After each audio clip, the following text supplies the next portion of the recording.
The deep ocean is a world of darkness and immense pressure.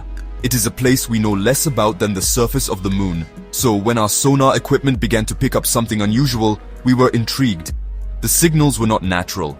They were not the echoes from a volcanic vent or a rocky outcrop on the seabed. They were structured, clean, and impossibly geometric. It was as if something man-made was down there, hidden in the crushing blackness of the Pacific. This was simply not possible. No human structure should exist at this depth, thousands of meters below the waves where the sun has never shone. Our submarine, the Triton, was our only shield against the immense weight of the water above. We decided to follow these strange signals. They led us deeper and deeper into a vast, uncharted trench. The journey downwards was a slow descent into another world. Outside our small portholes, the darkness was absolute. The only light came from the bioluminescent creatures that drifted past like falling stars in a midnight sky. These small ghostly lights were the only sign of life in this abyss. Our mission was to find the source of the signal, a needle in a haystack larger than any continent on Earth. The signals grew stronger as we moved along the trench floor. The sonar painted a picture on our screens. It showed a large, solid object directly ahead of us. Its shape was unlike any geological formation we had ever recorded. It had straight lines and sharp corners. It was a clear anomaly, a puzzle that did not belong in this natural alien landscape. We prepared our external floodlights, ready to illuminate whatever lay hidden in the perpetual night. The anticipation inside the Triton was a heavy, silent thing. Everyone watched the screens, holding their breath for the moment of discovery. We were now just meters away from the source. The sonar confirmed its massive size. It was as large as a great house, standing alone on the flat, silty bottom of the trench. The moment had arrived. With a quiet command, we switched on the powerful external lights. The beams cut through the darkness, illuminating the water in front of us. We expected to see a strange rock formation or perhaps the forgotten wreck of a ship. But what we saw was something far more bewildering. It was something that defied all logic and all our understanding of the deep sea.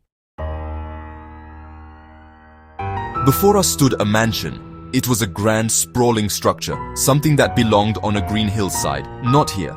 It was impossible, yet it was real. The building was made of a dark, smooth stone that seemed to absorb our light. Its walls were covered in decades, perhaps centuries of marine life. Strange, pale corals grew like twisted vines across its surface. Sea anemones, like ghostly flowers, pulsed gently in the currents created by our submarine. The mansion looked ancient, as if it had been here since the dawn of time, waiting silently in the dark. We guided the Triton closer, our light sweeping across its incredible facade. We could see large, ornate windows. The glass was surprisingly intact, though clouded with a film of deep-sea sediment. Behind the glass, there was only blackness. We saw a grand double door at the front, made of a dark wood that had somehow resisted the immense pressure. A fine layer of silt covered everything, like a blanket of grey snow.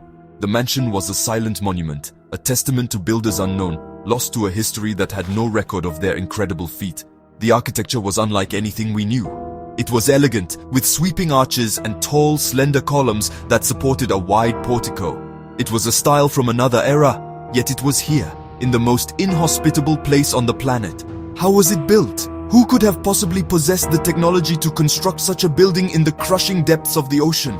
These questions circled in our minds as we continued our slow, careful survey. The mansion was a complete mystery, a ghost from a world we could not comprehend, standing defiantly against the forces of nature. The entire structure seemed to be a part of the seabed itself. It was not a wreck that had sunk. It was built here, deliberately. The foundations were settled deep into the ocean floor, as if it had grown from the very rock beneath it. We could see no signs of decay or collapse, which was the most baffling part. In this environment, everything should be crushed or corroded over time. But this house stood strong and proud. It was a silent, majestic enigma, and we knew we had to find a way to look inside. Our remote-operated vehicle, a small drone we called the Sprite, was our eyes and ears. We carefully maneuvered it towards one of the large windows. Its small lights pierced the gloom within, revealing a scene frozen in time. Inside was a grand ballroom. The furniture was still in place, covered in a thin layer of silt. A magnificent grand piano stood in the center of the room. Its keys were pale and still, as if waiting for a musician who had left only moments ago. The sight was both beautiful and deeply unsettling, a snapshot of a life that had vanished. The Sprite moved deeper into the house, its camera sending back astonishing images. We floated through a dining hall. A long wooden table was set for a grand feast that never happened. Plates and silver cutlery were neatly arranged, though the metal was now dark and rusted from the salt water. It was a silent, motionless banquet hall, preserved perfectly in the cold, dark water. Everything was exactly where it was left, locked in an eternal state of waiting. Our drone continued its exploration, drifting down a long hallway. Paintings still hung on the walls, their images faded and obscured by time and the sea. In one room, we saw a child's rocking horse, still gently swaying in the current created by the drone's thrusters. It was a haunting reminder that people once lived here, families, children. But who were they? There are no records, no legends, no stories of a civilization that could build beneath the waves. This mansion was a piece of history that did not exist, a story without any pages. Floating in the water of what looked like a study was a single photograph in a silver frame. The image was miraculously preserved. It showed a family standing in front of the very same mansion, but on dry land, under a strange, unfamiliar sun. Their clothes were of a style we did not recognize. From no known period of human history, they were smiling. This photograph was the only clue, yet it only deepened the mystery.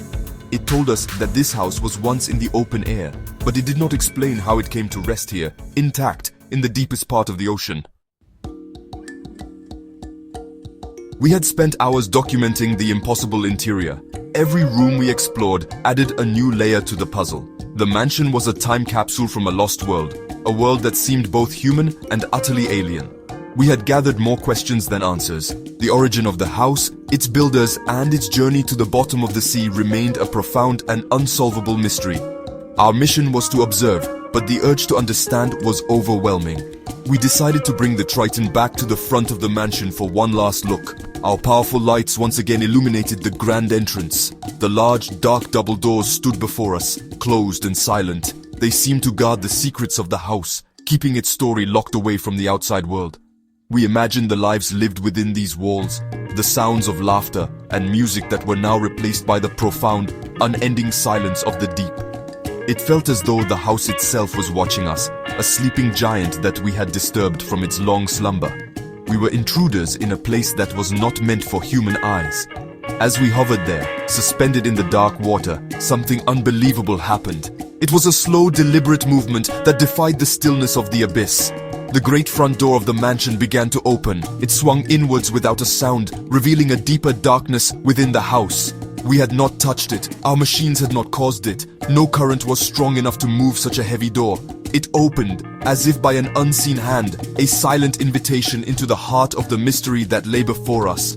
Inside the Triton, we could only stare in stunned silence. A cold feeling washed over us, a feeling of awe mixed with a primal fear. The open doorway was a black void, beckoning us forward. Someone or something was inside. It knew we were here. After all this time, the silent, empty mansion was not empty at all. The house had a host, and it had just welcomed us in. Our journey of discovery had just turned into something else entirely. The greatest mystery was not how the mansion got here, but who was still waiting inside.